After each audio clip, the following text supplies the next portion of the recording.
কিন্তু শিশুটিকে যেখান থেকে উদ্ধার করা হয় তার ঠিক পাশেই দুজন বোরখা পরা মহিলার লাশ উদ্ধার করা হয়। মানে বাইরে তার সেক্সটা কি?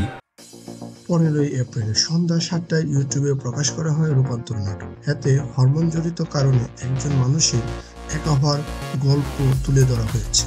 রাফাত মজুমদার রিঙ্কুর নির্মাণে নাটকটিতে জোবান ছাড়াও আরও অভিনয় করেছেন সামিরা খান মাহি, সাবির আলম ও সমাপ্তি মাসুদ।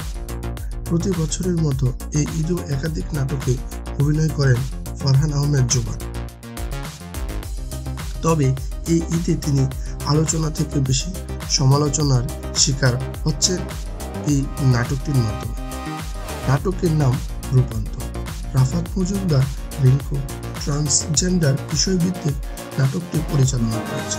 দেখুন, মেডিকেল পরিভাষায় একটা রোগ আছে, DSD, disorder of sex development. একটা শিশু জন্মের সময় তার যে লিঙ্গ ডিটারমিনেশন হয় সেখানে কিছু তারতম্য থাকে, আর জন্মগতভাবে মানুষের একটা জেনেটিক সেক্স থাকে, আরেকটি থাকে ফিনোটাইপিক সেক্স। রূপান্তর নিয়ে বিভিন্ন মহলে আলোচনা সমালোচনা জের ধরে ইউটিউব চ্যানেল 51 মিডিয়া থেকে সরিয়ে নেওয়া হয় রূপান্তর নামের এই নাটকটি। এই নাটকটির সম্পর্কে জোবান সোশ্যাল মিডিয়াতে দর্শকদের উদ্দেশ্যে কিছু বক্তব্য পেশ করেন। চলুন শুনে নেওয়া যাক জোবানের মুখে। ঈদ মোবারক। আশা করি সবাই ভালো আছেন এবং নিজের পরিবার নিয়ে খুব সুন্দর করে ঈদ কাটিয়েছেন। এইটা আমার বেশ কিছু নাটক হয়েছে এবং প্রথম দিন থেকেই খুব ভালো রেসপন্স পাচ্ছিলাম। এইটা আমার খুব সুন্দর একটা ঈদ হতে পারতো, একটা অনাকাঙ্ক্ষিত বিষয়ে আপনারা যেমনটা কষ্ট পেয়েছেন ঠিক তেমনি আমিও কিন্তু কষ্ট পাচ্ছি এবং কষ্টে আছি। আমি কিন্তু একদমই ভালো নেই। সো আপনারা এটা বুঝতেই পারছেন, কারণ আমাকে অনেকেই আমার শুভাকাঙ্ক্ষীরা মেসেজ পাঠিয়েছে, সাপোর্ট দেওয়ার চেষ্টা করছে, হয়তো আমার মানসিক অবস্থার কথা তারা বুঝতে পারছে।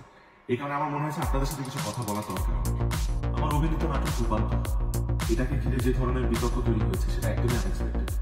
এই নাটকের মাধ্যমে আমরা কারো ধর্মীয় অনুভূতিকে আঘাত করা বা অন্য কোনো উদ্দেশ্য আমাদের নেই। আমি নিজেও একটা মুসলিম পরিবারের ছেলে, তো আমি জানি আমি কতটা ধর্মকে বিশ্বাস করি, আল্লাহকে কতটা শ্রদ্ধা করি।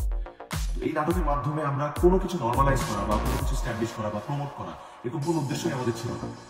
জাস্ট একটা ক্যারেক্টার প্লে করার চেষ্টা করেছি এবং সেটার মাধ্যমে এতগুলো মানুষকে আমি কষ্ট দিয়েছি, সেটার জন্য আমি আন্তরিকভাবে দুঃখিত এবং আমি মনের প্রাণে আপনাদের সবার কাছে দীর্ঘ 11 বছর যাবত নাটক করছি এবং আজকে আমার যে অবস্থান এটার পেছনে আসলে আমার একার অবস্থান, অবশ্যই আমার দর্শকের ভালোবাসা এবং সাপোর্টটা ছিল দেখে আজকে আমি। তো আমার কাজ করার মূল উদ্দেশ্য হচ্ছে আমার দর্শককে একটু এন্টারটেনমেন্ট দেওয়া, একটু তাদের খুশি, এই কারণে আসলে এত কষ্ট করি। তো এরপর থেকে আমি আরেকটু বেশি সচেতন থাকবো এবং সতর্ক থাকবো আমার পরীক্ষা যাতে তারা কোনোভাবেই মনে করেন না কষ্ট। আমি আপনাদেরকে কথা বলছি, আমার যে কাজগুলো আপনাদের এতদিন ভালো লেগেছে তার থেকেও বেশি ভালো কাজ আমি আপনাদের একটাই রিকোয়েস্ট, আমার উপর কোনো কষ্ট রাখবেন না, আমার জন্য দোয়া করবেন এবং